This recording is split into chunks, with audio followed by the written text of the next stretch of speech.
The wealthy young lady came to her rural husband's home for the first time and actually saw her husband's mother Mary drying fish with a Rolls Royce. This scene directly stunned her. When she came inside to eat, she found that all the chopsticks in the house were made of pure silver. Mary explained that this way it wouldn't damage the texture of the meat. So under her persuasion, Lucy tasted a bite of abalone. Unexpectedly, the taste was even better than what Michelin restaurants made. However, Mary explained that these were just home-cooked dishes. As soon as these words came out, Lucy instantly felt that her husband's family background was not simple. And right at this moment, her husband Jack, who had gone out to sell fish, came back. Lucy turned around to look and was stunned by his appearance. It turned out the two actually knew each other. Just a day earlier, when Jack went out to sell fish, he came across an old man suddenly falling on the road. He kindly went forward to help, but unexpectedly was framed by the man. The noise instantly attracted passers-by. The old man kept repeating that Jack had knocked him down. He even demanded Jack to pay him money. No matter how Jack explained, no one believed him. They even told him to quickly take the old man to the hospital. Just as Jack was at a loss, Lucy, who was passing by, couldn't stand it anymore. She stood up and told the old man to stop pretending. She bluntly said she had already recorded a video. Clearly, it was the old man who fell himself, yet he turned around and framed Jack.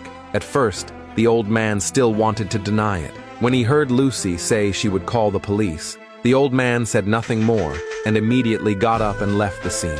And it was from this moment that Jack was deeply attracted to Lucy. Just as he was about to step forward to express thanks, Lucy was blocked by several luxury cars. It turned out Lucy was once the wife of a rich young man. But because the rich young man had died unexpectedly, Lucy's widow status was despised by his family. And now, the rich young man's younger sister, Laura, had reached marrying age. Because she once had a marriage agreement with a man who sold fish, but she didn't want to marry and suffer hardships. She only wanted to marry a second-generation rich man. So she begged her grandfather to give up this marriage. But her grandfather, for the sake of face, did not agree. So Laura's mother ordered people to bring Lucy over and bluntly told Lucy to replace her daughter to marry that man who sold fish. At first, Lucy strongly refused, but they threatened her with her mother's life.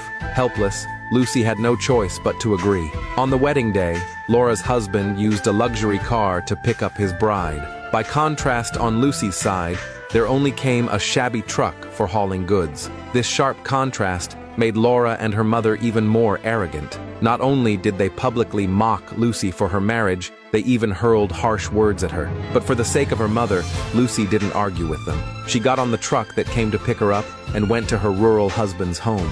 Unexpectedly, just as she arrived at her husband's doorstep, she was startled by a hen that suddenly flew out.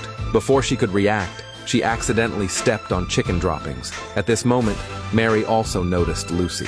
Worried she was hungry, Mary warmly led Lucy to eat. Lucy was stunned at the delicacies laid out on the table. There were not only king crabs and abalone, but even the utensils were made of pure silver. Just as she was filled with doubt, Jack rode back on a small tricycle. The two looked at each other and quickly recognized one another. Jack was stunned by the scene before him. Soon, under his mother's reminder, Jack remembered to give Lucy a gift.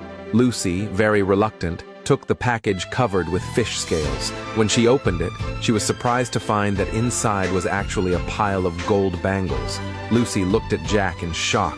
Mary, seeing this, thought Lucy didn't like them. She turned and scolded her son for not being willing to spend money on good things. The next second, Jack presented a diamond-encrusted necklace. Lucy was so shocked she couldn't speak.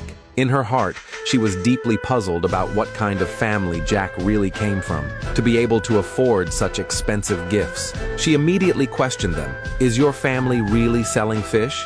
Mary replied bluntly that their family had run fish farms for generations. After speaking, she told her son to take Lucy to see their fish farm. Soon, the two came to the fish pond. Jack introduced to Lucy that his family had contracted 80% of the mountain area suitable for farming. They not only had all kinds of farms, but also other industry chain factories. After speaking, Jack handed Lucy a bank card with $100 million. He told her to use it as pocket money. Seeing Lucy's face of disbelief, Jack had no choice but to reassure her. After all, their family's annual income was about tens of billions of dollars. It was only at this moment that Lucy realized her rural husband's identity was not simple. The next day, while Lucy was delivering food, she was suddenly invited by Jack to attend a banquet. So much so that she didn't even have time to change her clothes. Unexpectedly, as soon as she arrived at the venue, she ran into Laura and her rich second-generation husband. Lucy was just about to run away when Laura saw her. She was immediately stopped by Laura. Laura, full of mockery, asked Lucy, a delivery woman, what she was doing at such a high-end banquet.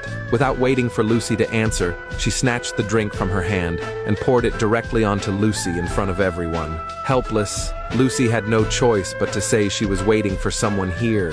She would leave soon. But Laura refused to let go, saying this was a banquet attended by business association bigwigs. How could a rural person like Lucy be waiting for anyone here? She must have come to steal something. If the president of the business association held her accountable, she couldn't bear it. After hearing this, Laura's rich husband immediately ordered people to search her, to see if Lucy had actually stolen something. Seeing Lucy react so strongly, Laura was very certain this was a guilty conscience. She believed Lucy had stolen.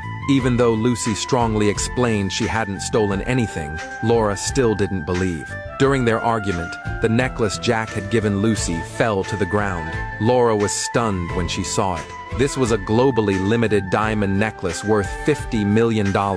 She immediately believed it was something Lucy had stolen. No matter how Lucy explained it was a gift from her husband, Laura refused to believe it. She thought a fish seller could never afford something so expensive. She ignored any explanation from Lucy and immediately ordered people to teach Lucy a lesson. Fortunately, at the critical moment, a voice stopped them.